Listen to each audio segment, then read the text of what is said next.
Hey guys, welcome back to our channel po, no, Vlogs. Ayan, so actually, ngayon po, hindi ko po Yasumi or rest day, no.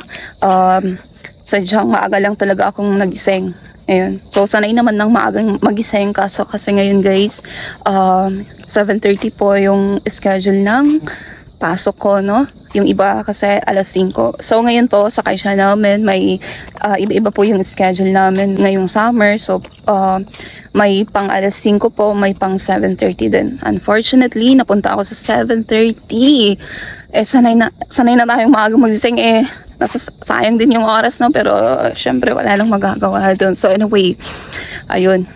Naisipan ko na lang lumabas guys para bumili lang ng card ng Amazon, no, para mabawasan naman yung gagawin ko mamayang hapon. So ano ba? So anyway guys, dito ko na ipagpatuloy yung video natin kasi naman may nakasalubong po ako kaninang mga sandamakmak na tao, nakakaya naman. So anyway, yun nga po, no, naisipan ko lang mag-take ng video kasi naalala ko lang po yung comment section po natin. Marami po kasing nag-aakala na madali po yung farming po dito sa Japan. So guys, kahit saang bansa naman po siguro, no, or kahit anuman po yung trabaho na papasukan natin, may kaakibat po yan na hirap.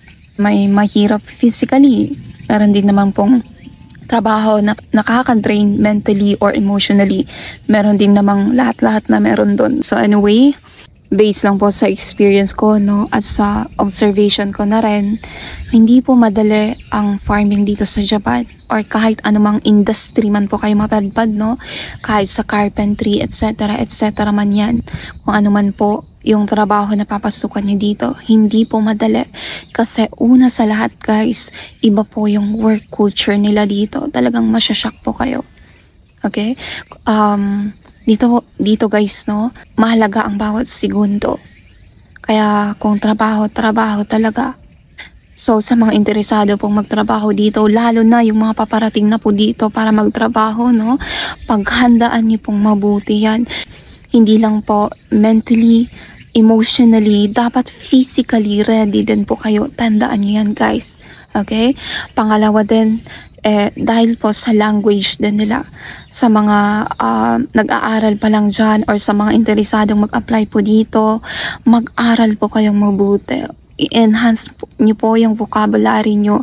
Ganon, no? Paghandaan nyo po yung pagpunta nyo dito. Kasi guys, kung nakakaintindi kayo, mas mapapadali yung trabaho para sa inyo. Okay? Huwag nyo akong tularan. Kasi, actually, talagang, yun din yung nakita kong pagkakamali ko talaga. Gusto kong itama ngayon, pero nakakapagod po yung trabaho. Charot. Nag-excuse pa. Pero seryoso guys, no? Kung akala nyo, parang yung mga nababasa nyo lang na hay wakarimashita, ganun, nakaka-survive sila. Hindi po yan applicable sa lahat ng mga bagay, lalo na kung sa work talaga. Dapat makakaintindi ka, okay? So, mag-aral po kayong mabuti sa language po nila.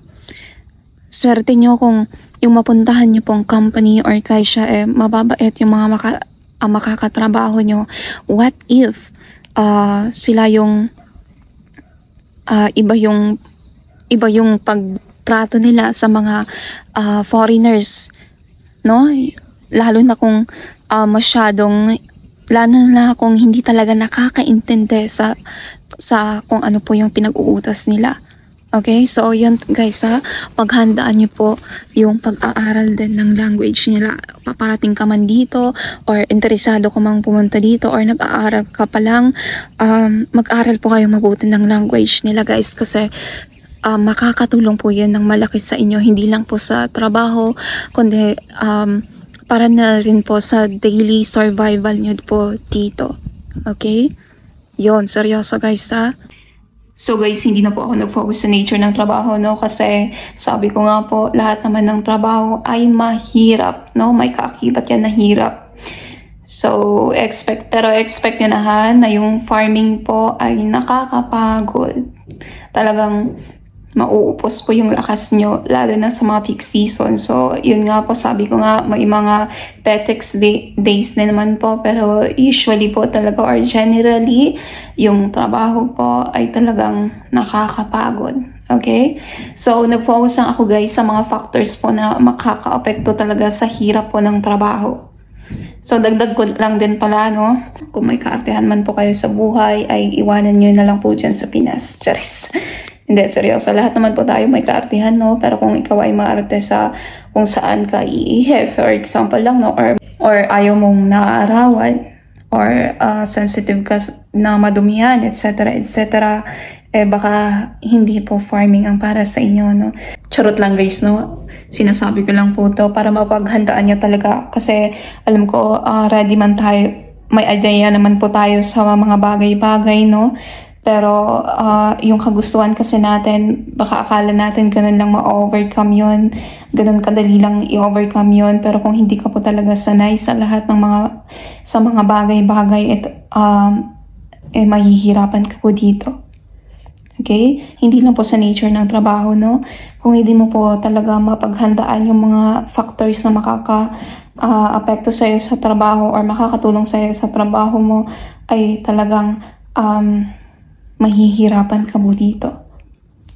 So, yun guys, no? Again, kung talagang decidido po kayong mag-farming or magtrabaho po dito sa Japan as a whole, no? Paghandaan niyo po yan sa lahat na pong aspeto, no? Emotionally, mentally, at physically, ready po tayo. Okay? Ayun. So, anyway guys, yung sinasabi ko pong update po sa sahod ko dito, no? Susubukan ko guys na tapusin po yung video na yun. Wala po kasi akong time talaga these past days, no? Pero susubukan ko pong tapusin yan kasi marami pong nagtatanong talaga about that. So, anyways, see you on our next vlog na lang guys.